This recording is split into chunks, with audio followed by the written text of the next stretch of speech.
চা দোকানে বসে বসে বিড়ি খায়, চা খায় এক হাতে, বিড়ি খায়, আর এই দোয়ার ভিতরি দিয়ে না ভালো মানুষ তো নাই, তো নাই ভালো মানুষ তো না। কি ধরনের চাচা ভালো মানুষ বলতে? মানে এরকম বিড়ি খাওয়াই না নাকি? আপনি কি বুঝাইতে চাইতেছেন?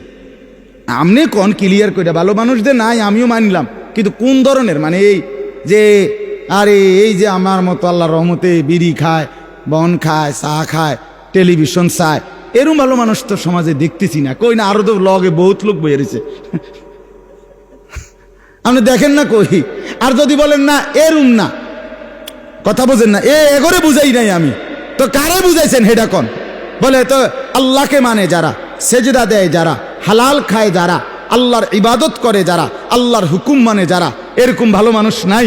খোদার কসম আছে, আপনি আমার লগে আসেন, আমি ডর্জনে ডর্জনে আপনারে দেখাবো। আপনি তাহাজ্জুদ পড়েন না, লোক দেখবেন, আসেন আমার সাথে।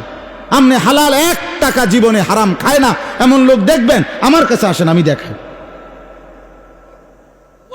এদেশের কওমি মাদ্রাসাগুলোর মধ্যে রাতের 4টা বাজে আপনি গিয়া দেখেন, হেফজখানাগুলোর মধ্যে আপনি দেখবেন শত শত ছাত্র মুসলমানের 8 বছরের 10 বছরের বাচ্চা আল্লাহর কোরআন নিয়ে, রাসূলুল্লাহ সাল্লাল্লাহু আলাইহি সাল্লামের হাদিসে নবীজির আমল, তাহাজ্জুদ পড়ে আল্লাহর কোরআন নিয়ে হাফেজ সাহেবের কাছে সবক দেওয়ার জন্য হেফজখানায় রাত 4টায় গোটা পৃথিবী যখন ঘুমায়, মুসলমানের 10 বছরের বাচ্চা তখন আল্লাহর কোরআন নিয়ে বসে। খোদার কসম এরা এই জমিনের সর্বশ্রেষ্ঠ ভালো মানুষ। আপনি ভালো মানুষ চিনেন না?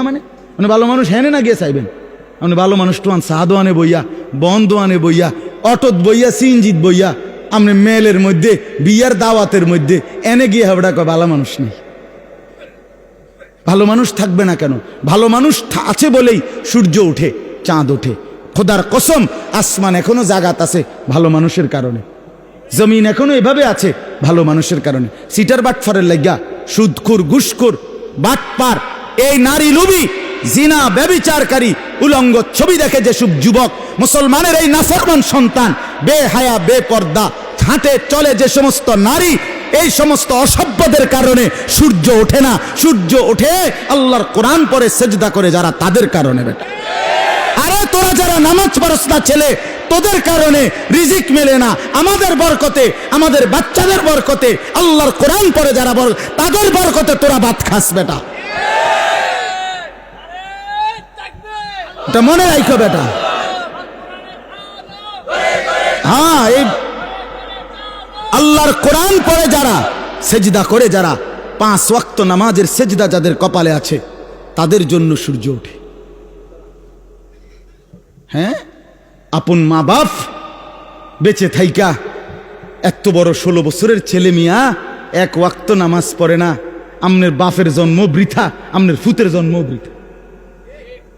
কিত্তে নাইছেন দুনিয়া, ফাঙ্গাসার তেলাফিয়া খাইতেন? হ্যাঁ, ফার্মের মুরগার কক মুরগা, এটার নাম জিন্দিগি। বেটা ছেলেদের চেহারা দেখেন না?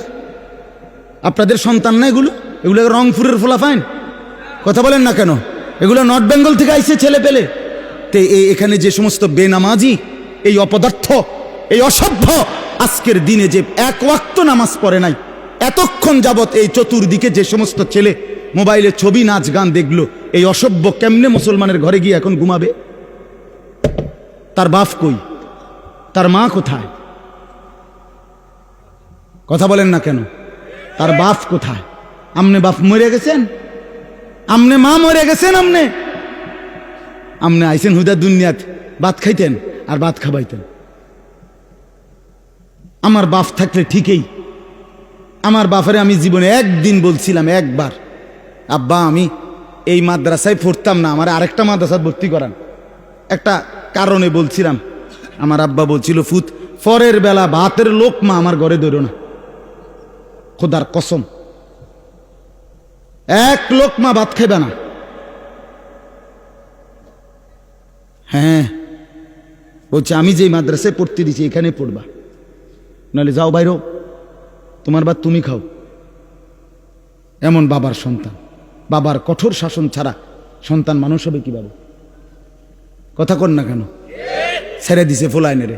16 বছরের ছেলে, 18 বছরের ছেলে, 14 বছরের ছেলে, তার সময় না ফুলাইনের লগে সারা দিন সারা রাত মোবাইলে উলঙ্গ ছবি, নাচ গান, প্রতিবন্ধীর মতো পাগল, সুস্থ না, মাতালের মতো হাসে, ঠ্যাঙাল গিদে, এতেরে লাথি মারে, হেতেরে থাপ্পড় মারে, এতে চুল ধরে টান। তুই তো পাগল বেটা, তুই তো তার সিরা বেটা, তুই তো মাতাল বেটা, তোর তো ডাক্তার দেখা দরকার। পাবনা আমার পরিচিত লোক আছে, আমার তে নাম্বার নেও বেটা। আমি কিছুদিন আগেও মাহফিল করে আইছি পাবনা, আগস্ট মাসে। আমার পরিচিত বহুত লোক আছে হেনে, তোমার হেনে মেন্টাল হসপিটালে ভর্তি করেন। ছি ছি ছি ছি, আপনি বলেন এটা সুস্থ? আপনি বলেন না এটা স্বাভাবিক ছেলে যে নিজে নিজে হাসে, নিজে নিজে দাঁড়াইয়া ফেসাব করে, আটতে আটতে ফেসাব করে, মানুষের যেই কোনো মহিলা দেখলে তারে টিটকারি করে, তার পিছনে পিছনে হাঁটে, সমবয়সী পোলাপানের একজনের লাথি দেয়, একজনের আপনার থাপ্পড় দেয়, একজনের চুল ধরে টানে, একটু পর পর নিজের চুল নিজেই রাখছে সামনে বড় কইরা, অপদার্থ, আবার নিজেই এটা রেখে টানে। আর এরকম ছাগল আমার মানে মাথাতে ধরে না। এটা কি পাগল? কিরে তুই নিজেই তো এটা বড় করে রাখলি, তো তুই এখন এটা এবার পিছন দিকে এরকম করস কা? কথা বোঝেন না? এটা তো তুই রাখছো তো এইভাবে, তো তুই এভাবে রাখলি কেন? যে এটা তোর এদিকে আসলে অসুবিধা মনে হয়, তো তুই এটা এভাবে রাখলি কা? আর এভাবে থাকলে এটারে আবার পিছের দিকে ফেলস কা? বলেন, আপনি সুস্থ মনে হয় এটা? আপনি কন না এই সুস্থ ছেলে? এ তো পাগল, এ তো অসুস্থ, তো মাতাল। মাতাল, চতুর্দিকে চুল, একটা পুরাটা চুল কাটা, মাঝখান দিয়া পাখির বাসার মতো চুল। ছি ছি ছি ছি ছি। একার ন্যূনতম রুচি যদি কারো থাকে, একার সামান্য যে মানে শেষ তারটা রয়েছে অন্য মাথার, বাকিটি ছিঁড়ে গেলে গেছে আর, কিন্তু এটার রয়েছে অনেক একটা তার, এরকম করতে পারে না। নিজের চেহারা সুরতের মধ্যে না নিজের ধর্মের কোনো পরিচয় আছে, না নিজের বাপ দাদা বংশের কোনো পরিচয় আছে। কথা বলেন না কেন? এটা কেমন মুসলমান? তার নিজের বংশের পরিচয়ও নাই। তোমরা বলো বাবা, তোমাদের যাদের চুল এরকম এরকম বাড়া, এদিকে এদিকে এদিকে, তো বলো এটা তোমাদের বংশে এরকম চুল ছিল আগে? তো তুমি তো তোমার বংশের পরিচয় রাখলে না। এটা তোমার ধর্ম ইসলামের মধ্যে এই চুল রাখতে বলছে, তো তুমি তো তোমার ধর্মের পরিচয় রাখলা না। তোমার বাপ দাদা, তোমার বড় আব্বা, তাদের কারো চুল এমন ছিল, তো তুমি কার মতো রাখলে? বলো ভাই, কার মতো? ওই হাসো হাসো বাবা, হাসো। এই জন্যই তো বলছি অস্বাভাবিক। আমি যে বলি প্রতিবন্ধী, এটার কারণে এটা। মানে মনে রাখবেন, যেই ছেলে গুনার কথা বলার পরেও তার মুখে হাসি আসে, মনে করবেন এ স্বাভাবিক না। না না, বাস্তব, এ সুস্থ না।